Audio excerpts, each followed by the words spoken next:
Halo guys, balik lagi dalam channel gua. Guys, hari ini gua akan menceritakan tentang kasus pembunuhan seorang pengacara senior. Hingga akhirnya jasadnya pun ditemukan terkubur di dalam hutan. Bagaimana kisah ini? Yuk kita simak videonya.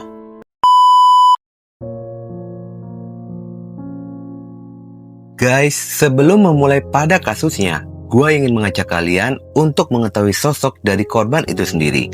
Korban diketahui bernama Aris Munadi, berusia 54 tahun, warga Perum Soglapuri, Indah, Kota Banyumas. Korban merupakan seorang advokat atau pengacara dan juga anggota DPC Peradi Purwokerto, Perhimpunan Advokat Indonesia. Kasus pembunuhan yang menimpa seorang pengacara bukan pertama kalinya terjadi di Indonesia. Menurut data dari Perhimpunan Advokat Indonesia, mencatat ada beberapa advokat pernah menjadi korban intimidasi atau kekerasan terkait perkara yang ditangani. Salah satu kasus yang sempat mencuat adalah dugaan pembunuhan pada advokat di Sulawesi Selatan pada tahun 2022 yang terkait sengketa perkara. Sebelum kasus pembunuhan ini muncul ke permukaan, semua ini bermula atas laporan hilangnya korban oleh pihak keluarga. Menurut kesaksian keluarga, korban Aris ini berpamitan pergi pada jam 08.30 pagi hari pada hari Jumat tanggal 21 November 2025. Pada hari itu, korban berpamitan pergi ke daerah Jeruk Legi, Kota Cilacap, yang tujuannya untuk menangani suatu kasus perkara. Korban Aris pergi menggunakan mobil Toyota Calya hitam berplat nomor R1927RF. Namun, sejak kepergiannya itu, korban Aris ini tidak kunjung memberikan kabar, bahkan ponselnya pun tidak aktif sehingga keluarga sulit menghubungi korban. Setelah 3 kali 24 jam, istri dari korban yang bernama Nenden didampingi Pusat Bantuan Hukum Peradi Purwokerto akhirnya membuat laporan resmi ke SPKT Polresta Banyumas pada hari Selasa tanggal 25 November 2025. Selain membuat laporan polisi, Peradi Purwokerto pun membentuk tim pencari fakta guna membantu dengan mengumpulkan informasi dan menyerahkannya pada pihak kepolisian. Sementara pihak kepolisian pun yang mendapatkan laporan itu turut membentuk tim gabungan, yakni Polresta Banyumas dan Polresta Cilacap. Tim gabungan ini mengumpulkan keterangan dari 2 wilayah, kemudian menganalisa data tersebut. Dari hasil penyelidikan itu, pihak kepolisian pun menemukan indikasi kuat bahwa telah terjadi tindakan pidana dan menduga jika kasus ini ada hubungan dengan kasus yang ditangani oleh korban Aris.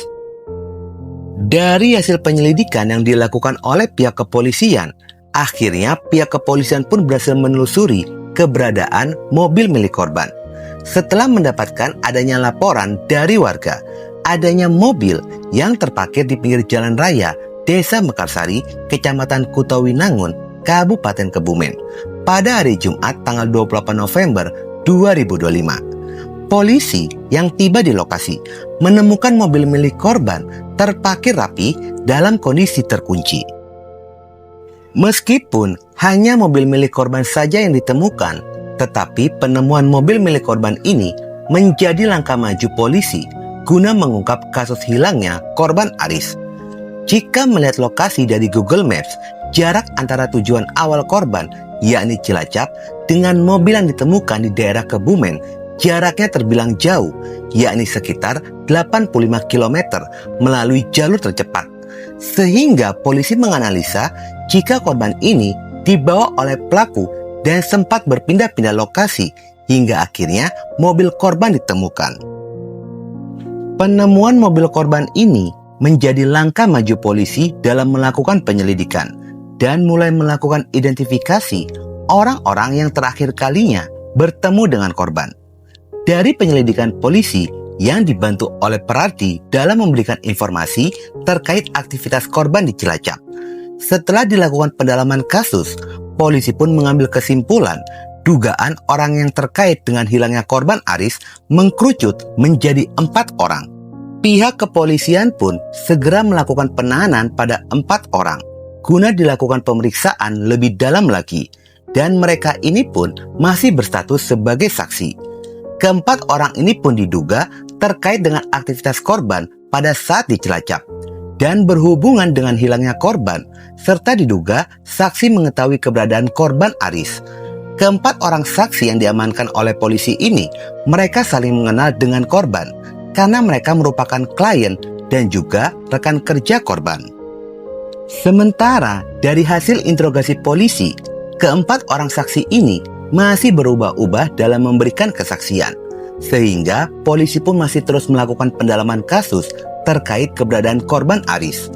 Dari hasil penyelidikan keempat orang saksi itu, akhirnya polisi pun berhasil mengungkap lokasi di mana keberadaan korban, yang diketahui korban ini berada di sebuah hutan jati daerah Cilacap. Informasi keberadaan korban ini didapat oleh polisi setelah salah satu saksi mengakui mengetahui keberadaan korban, yang dimana dirinya mengakui telah menguburkan jasad korban di sana. Dengan kata lain, korban ini sudah dalam kondisi tidak bernyawa. Berbekal informasi itulah, pihak kepolisian pun mulai melakukan pencarian lokasi di mana jasad korban dikuburkan. Tepat 19 hari dari hilangnya korban Aris, polisi mendatangi hutan jati yang berada di Desa Kubang Kangkung, Kecamatan Kaunganten, Kabupaten Cilacap, Jawa Tengah, pada hari Rabu tanggal 10 Desember 2025 malam hari. Lokasi tersebut terbilang sangat sepi. Setelah polisi tiba di sana, polisi masuk ke dalam hutan yang berjarak 200 meter dari jalan raya, dan akhirnya polisi menemukan sebuah gundukan tanah.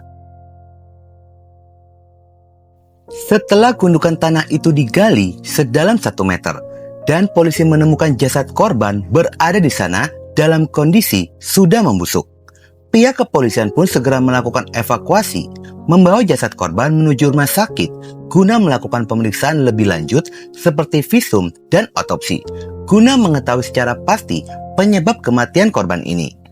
Penemuan jasad korban membuat kasus hilangnya korban Aris menjadi terang benderang dan merupakan kasus tindakan pidana, yaitu pembunuhan. Meskipun polisi telah berhasil menemukan mobil dan jasad korban, namun pihak kepolisian belum resmi menetapkan 4 saksi ini sebagai tersangka, dan polisi pun masih terus mendalami kasusnya yang diduga masih ada pelaku lainnya, serta menggali keterlibatan 4 orang saksi pada kasus tersebut. Pada sisi lainnya, pihak kepolisian pun mengaku masih menunggu hasil pemeriksaan forensik terkait luka serta penyebab kematian korban Aris. Setelah menjalani pemeriksaan, tubuh korban Aris dikembalikan pada keluarga. Lalu keluarga bersama dengan rekan kerja korban sebagai advokat serta organisasi Peradi tempat korban ini bernaung melakukan sholat jenazah, lalu mengusung jenazah korban di tempat pemakaman umum Kelurahan Karangwangkal, Purwokerto pada jam 15.00. Keluarga dan rekan kerja korban ini sangat terpukul dengan kejadian yang menimpa korban Aris, lantaran korban ini dikenal sebagai pribadi yang baik dan juga santun. Sementara itu, setelah polisi melakukan pemeriksaan secara mendalam dari 4 orang saksi, polisi menetapkan 2 orang sebagai tersangka, yang dimana kedua tersangka ini merupakan kakak adik. Kedua pelaku bernama Sayudi, 43 tahun, dan adiknya bernama Juwanto, berusia 33 tahun. Dalam melancarkan aksinya, kedua pelaku ini memiliki peran yang berbeda. Pelaku Sayudi berperan sebagai eksekutor utama yang membunuh korban. Sementara itu sang adik Juwanto berperan membantu kakaknya untuk membuang dan menguburkan jasad korban guna menghilangkan jejak. Sementara mengenai motif pembunuhan itu yang dirilis oleh pihak kepolisian pada hari Senin tanggal 15 Desember 2025, yakni pelaku utama Sayudi sedang terlilit hutang dan berencana untuk menjual mobil milik korban. Pelaku dan korban sudah saling kenal selama 1 bulan lamanya. Korban dan pelaku ini sering melakukan ziarah dan ritual di kuburan yang dianggap keramat. Karena aktivitas itulah pelaku memancing korban dengan mengajak korban untuk melakukan ritual di sebuah pemakaman. Kronologi pada pembunuhan ini, di saat kedatangan korban Aris ke Cilacap untuk bertemu dengan pelaku Sayudi yang terjadi pada hari Jumat tanggal 21 November 2025. Setelah keduanya bertemu, pelaku mengajak korban ke sebuah pemakaman umum daerah Jeruk Legi Cilacap. Awalnya, korban ini disuruh berdiam diri di lokasi pemakaman untuk melakukan ziarah serta ritual. Pada saat momen itulah, pelaku izin untuk pergi, beralasan mau buang air kecil. Ternyata, itu hanya tipu daya saja. Pelaku ini mencari kayu, lalu kembali secara diam-diam. Di saat korban ini lengah, pelaku memukul kayu sebanyak 3 kali pada bagian leher belakang korban, sehingga korban pun tersungkur tidak bergerak. Selanjutnya pelaku Sayudi membawa jasad korban ke mobil, dan di dalam mobil itulah pelaku menggenggam leher korban. Setelah pelaku Sayudi ini berhasil membunuh korban, pelaku Sayudi segera menghubungi Juwanto adiknya dan meminta tolong untuk membantu mengangkat dan menguburkan jasad korban. Pelaku Juwanto disuruh pergi dan membawa kabur mobil milik korban dengan upah Rp200.000. Pelaku Sayudi ini mengaku sudah merencanakan pembunuhan. Bahkan sebelumnya sudah ada 7 lokasi yang dia siapkan untuk membunuh dan menguburkan jasad korban. Mengenai pengakuan dari pelaku mengenai hutang piutang, pihak kepolisian pun membenarkan hal tersebut. Lantaran polisi mendapatkan fakta ada orang yang datang untuk menagih uang kepada pelaku Sayudi. Selain itu, ada kabar jika pelaku ini adalah dukun penggandaan uang. Namun mengenai hal itu, pihak kepolisian pun mengaku masih harus melakukan penyelidikan secara mendalam.